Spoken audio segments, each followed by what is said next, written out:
hakikatnya apa? Allah menguji sifatnya sendiri melalui af'alnya sendiri. Ulang, Allah menguji sifatnya sendiri, tidak ada sifat yang lain, melalui af'alnya sendiri, perbuatannya sendiri. Berarti Tuhan menguji dirinya sendiri. Kenapa pian merasa teruji? Apa? Orang nang kawin si nang panas, marah dingin sih. Orang nang kawin si marah dingin. Nah ini orang nang nukar motor, seorang nang geriu. Kadang sebab hujan guntur, bangga. Tuhan menguji dirinya sendiri. Kenapa dia nang merasa diuji? Karena tidak mengenal. Tak kenal maka tak sayang, tak sayang maka tak cinta. Justru cinta itu terbit diawali dari mengenalnya. Nah, supaya cinta. Dia nih lawan bini sekian tahun berumah tangga, kadang mungkin kadang pinandu sifat bini laki bintu aja jago. Sifat laki sekian tahun berumah tangga tahu bini dari yang terkecilnya bahkan yang sampai di dalamnya. Bicara mana? Arman, kadang mau Arman ulun lontian. Arman lain lagi kesannya. Arman belum cukup umur.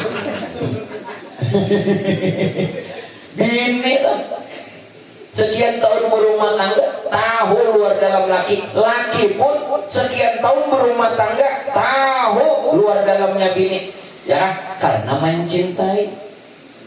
Nah sekarang kalau kita menyatakan cinta kepada Allah, mesti kita kenal Allah. Dusta kalau kita cinta Allah, aku mencintai Allah, sedangkan kita tidak mengenalnya. Berarti itu cinta dusta. Dusta aja tak. Jangan ngarambut ya tak. Ngarambut. Ya bahasa lagu tuh bohong. Bohong aja, ngaku-ngaku cinta, kenal ada. Nah jadi kadang merasa diuji. Hidupnya Allah memuji sifatnya sendiri melalui afalnya sendiri. Berarti Tuhan memuji dirinya sendiri. Kenapa pian nang merasa diuji lalu sakit hati, lalu kecewa. Nah ini masalahnya. Belajar kan? Nang ketiga, biar pelan-pelan. Amun ulun langsung kisah Tuhan nih, ini ada mau paham kan? Ini sudah dijalankan, diisra'akan dulu hanya me'rat. Nah nyaman kalau, pokoknya nyaman gak ada nyaman, sarah untuk orang baca aja. Yang ada nggak tujuh boleh. Boleh kanan pulang nasi deh. Mau punya. Nah yang ketiga, apa lagi? Mautul abiyad, mati yang putih. Maksud mati yang putih bagaimana? Kosongi perut, jangan terlalu penuh dengan makanan. Nah mengerti. Walil batnil kholak, kosongi perut, jangan dipenuhi dengan makanan. Kenapa?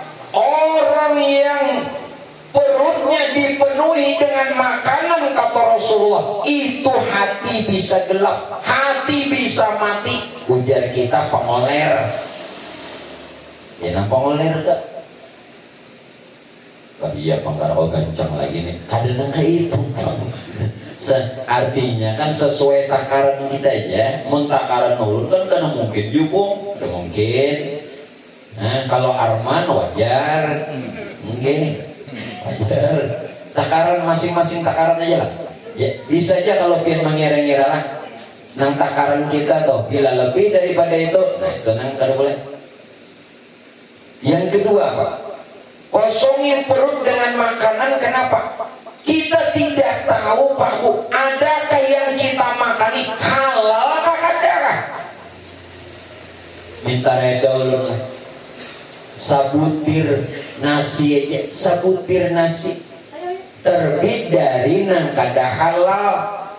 sudah menghalangi kecerdasan, sudah menghalangi diterimanya doa, sudah menghalangi diterimanya ibadah. Nah sebutirnya kayak apa nang sapiringan?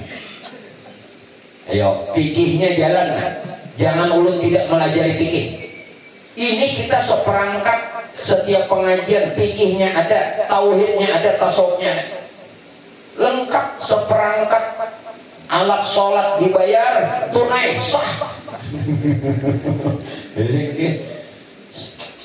Jadi pian dudukannya sekaligus dapat ilmu 3. Fikihnya, tauhidnya, tasawuf.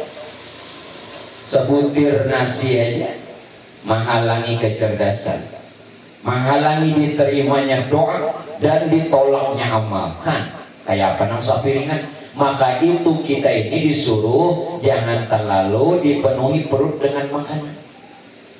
2 hal ini minta reda tuh lah. Makanya kenapa kakak-kakak kita kadang membaba tuh mungkin salah satunya tak makan bandana kada halal, menghafal-hafal tapi peringatan. Nah mungkin ini kan bisa ya bisa tidak, tapi mendekati ya. Walil batnil khalaq, kosongi perut. Ini belajar. Oleh karena itu Rasulullah memberikan sunnah di dalam syariat kita. Lalu ada wajib puasa. Wajib puasa menurut medis. Nah ulun ketakut galon dokter. Asal ndak ulun babini dokter kenan. Jadi ulun tahu kan apa namanya, mana ada bini dokter ini kan tahu takut-takut ada pian juga. Ada nama Aminah enggak? Hanya aja, pada aja terpaksa. Menurut medis Pak, menurut medis kita puasa itu mengistirahatkan Pak Aiboy kerja lambung. Umahnya nah bagawi terus full. Jadi disuruh ada istirahat dengan maksud tujuan kesehatan, beneran. Itu menurut medis. Jauh daripada itu Rasulullah menyebutkan, tidak hanya medis, Nabi sudah tahu itu, tetapi yang dikehendaki ketika orang berpuasa agar supaya dia melihat sifat-sifat Tuhan yang tidak makan dan tidak minum. Berarti kita puasa tuh melatih sifat Tuhan. Tuhan kada makan, Tuhan kada minum, lalu dilatih dulu. Setelah pian latih dari puasa tidak makan tidak minum yang merupakan sifat Tuhan. Sifat itu sifat Tuhan. Berarti Pak Bu, berarti sifat yang ada pada kita bukan sifat kita, melainkan sifat Tuhan kita. Nah ada ini sifat Tuhan nyata. Sekarang siapa sifat? Sifat itu wujud zat, sifat itu kenyataan zat, zat itu nur Tuhan, nur Tuhan asa dengan Tuhan. Jelaskan kenapa biar dilatih syariat? Tujuannya supaya kita kenal Tuhan. Nabi menyuruh puasa itu ada tak? Karena nang sekedar belapar bahaus, kadang nang sekedar bila baisukan nawaitu sama gadin buka puasa Allahumma lakasumtu wabika ampunku. Kenapa berabut lawan cucu? Bingkai sepanggalannya Arman berabut lawan cucu. Nah betul. Salah-salah doa bangun apa namanya doa buah puasa wabika ampunku jadi